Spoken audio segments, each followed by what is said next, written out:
Hello বন্ধুরা, তোমরা সবাই কেমন আছো? আশা করি সবাই খুব ভালো আছো। আমিও ভালো আছি। আজকে একটা ক্লিনিংয়ের ভিডিও নিয়ে চলে এলাম তোমাদের কাছে। ভাবলাম এটা যদিও আমার ডেলি কাজ, ডেলি বাড়ি ক্লিন করাটা, সব কিছু সুন্দর করে একটু সাজিয়ে রাখা, এটা একটা আমার হবি বলতে পারো তোমরা। আমার ভালো লাগে বাড়ি সুন্দর করে গুছিয়ে রাখতে।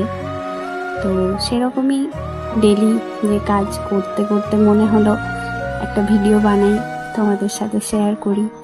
তাই এই ছোট্ট ভিডিওটা নিয়ে চলে এলাম তোমাদের কাছে।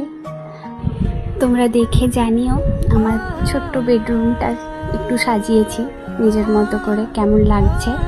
আশা করি তোমাদের ভালো লাগবে। কেমন লাগলো আমাকে জানিও কমেন্টে। আর তোমরাও কি রোজ এভাবে ক্লিনিং করো? তোমাদের ভালো লাগে এরকমভাবে বাড়ি সাজাতে? সেটাও জানিও। চলো টাটা, ভালো থেকো সবাই।